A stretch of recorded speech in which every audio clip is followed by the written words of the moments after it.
আসসালামু আলাইকুম।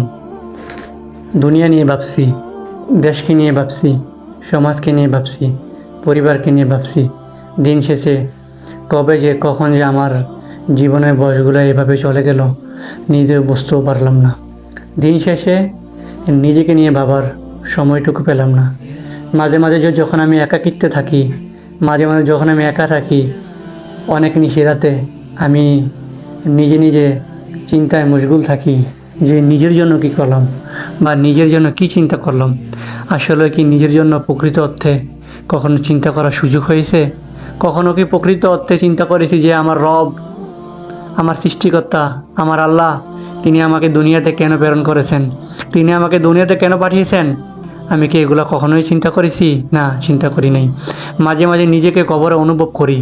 যখন কবরে অনুভব করি তখন মনে হয় যেন পৃথিবীর সবচাইতে নিঃসঙ্গ, পৃথিবীর সবচাইতে নির্জীব, পৃথিবীর সবচাইতে নীরবতা আমাকে গ্রাস করেছে।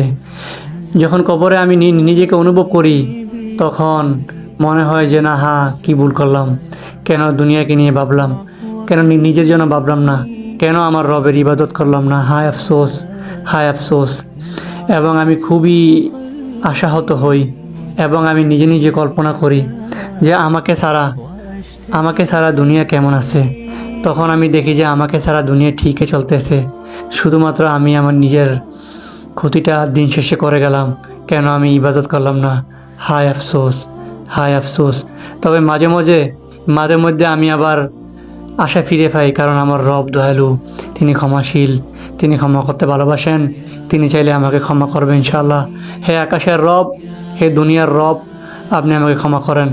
আপনি আমার প্রকৃত মুসলমান না বানিয়ে কবর নেন না। আপনি আমাকে এই দিনে সিরাতুল মুস্তাকিমের পথে রাখেন।